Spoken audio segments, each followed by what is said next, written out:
Oke, baik, selamat siang semua anak-anak. Jumpa lagi dalam pelajaran informatika. Apa kabar kalian? Semoga kalian dalam keadaan sehat selalu. Baik, jadi kali ini kita masih belajar secara daring atau secara online. Kita akan pelajari tentang perangkat keras untuk akses internet. Baik, jadi kalau berbicara tentang internet, pasti kalian sudah mengerti apa itu internet. Nah, kali ini kita akan pelajari perangkat keras atau alat-alat yang kita gunakan untuk mengakses internet. Sebelum kita mulai, jadi kehadiran internet menyebabkan kehidupan manusia menjadi lebih modern atau lebih canggih. Hal ini ditandai dengan kepraktisan yang dirasakan manusia dalam menyelesaikan berbagai pekerjaan menggunakan teknologi internet.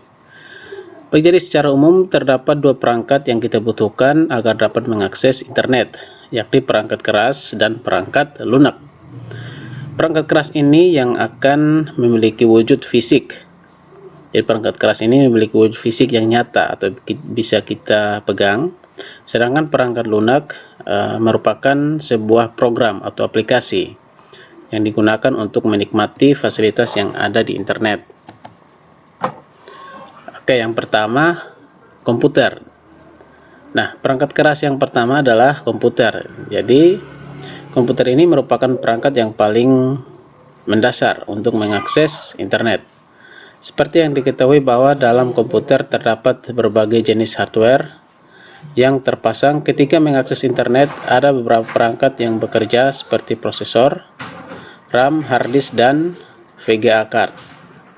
Standar komputer yang bisa digunakan untuk mengakses internet adalah memiliki prosesor minimal 500 MHz dengan menggunakan Pentium 3, memiliki minimal RAM atau media penyimpanan sementara sebesar 64 MB, memiliki VGA card dengan spesifikasi minimal 4 MB. Yang perlu diingat adalah semakin besar spesifikasi yang dimiliki komputer, maka akan semakin cepat pula koneksi internet yang dihasilkan. Yang berikut adalah laptop. Jadi laptop ini sama seperti komputer, fungsinya sama ya. Memiliki kedudukan yang sama dengan komputer, yakni menjadi perangkat utama yang harus disediakan untuk mengakses internet. Oke. Kemudian kita langsung saja handphone. Berikutnya adalah handphone. Jadi handphone dilengkapi dengan berbagai fitur canggih dan menjadikannya sebagai ponsel pintar. Nah, smartphone ini dilengkapi dengan sistem operasi sehingga memiliki kemampuan yang sama layaknya sebagai komputer dan PC. Salah satu fitur canggih adalah adanya fitur internet connection yang bisa memudahkan penggunanya untuk saling terhubung dengan dunia maya seperti web browser, media sosial, dan sebagainya.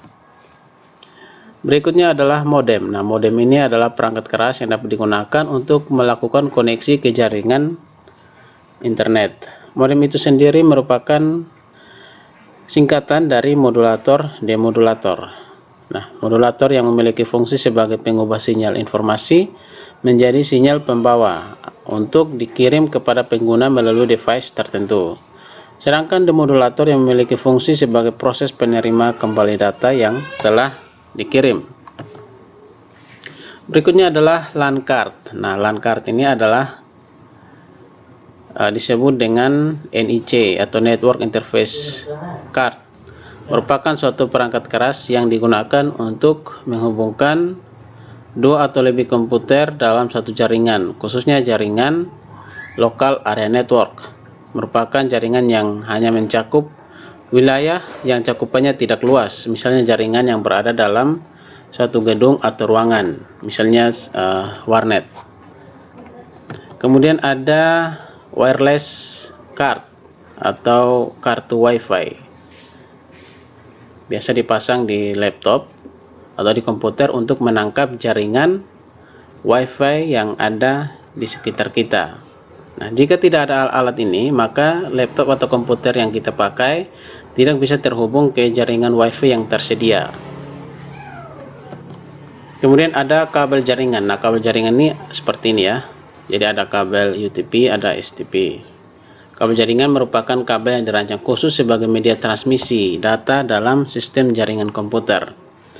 Kabel ini juga akan menghubungkan beberapa komputer yang memiliki jaringan internet agar dapat menciptakan komunikasi antar komputer. Nah, di sini ada berbagai jenis kabel.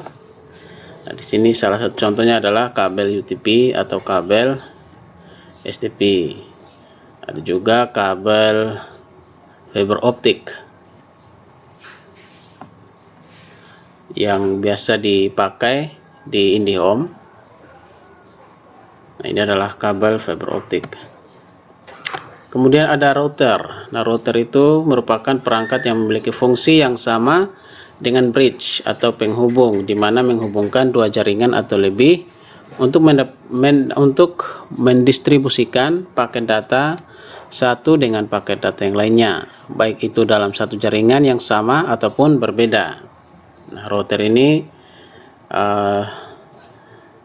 biasanya kita mendapatkan jaringan WiFi dari alat ini ya.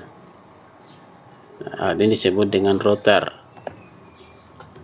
Kemudian ada switch atau hub. Alat ini digunakan untuk perangkat jaringan yang memiliki fungsi untuk menghubungkan sebuah komputer yang membutuhkan bandwidth yang cukup besar. Berbeda dengan hub, switch hanya mengirimkan paket data ke alamat komputer yang dituju. Yang dituju saja, sedangkan hub mengirimkan paket data ke semua komputer yang terhubung ke perangkat tersebut. Yang berikutnya adalah repeater. Sesuai dengan namanya, repeater merupakan suatu perangkat jaringan yang digunakan untuk menerima sinyal kemudian dikirimkan kembali dalam daya yang cukup besar. Artinya repeater berfungsi sebagai penguat sinyal agar sinyal yang dikirimkan sama dengan sinyal aslinya. Biasanya perangkat ini cukup digunakan untuk menjangkau jaringan yang cukup luas dan jauh. Oke, baik, jadi itu saja perangkat keras yang kita pelajari hari ini. Anak-anak silakan pelajari perangkat-perangkat keras yang ada, kemudian bisa mengerjakan tugas pertemuan ke-8. Nah, untuk mengerjakan tugas pertemuan 8 ini, anak-anak silakan mencatat token atau passwordnya, yakni informatika strap 8 seperti ini ya. Informatika I huruf kapital, kemudian selanjutnya huruf non kapital strap 8, informatika strap 8. Oke, terima kasih, sampai jumpa pada pertemuan selanjutnya. Salam sehat.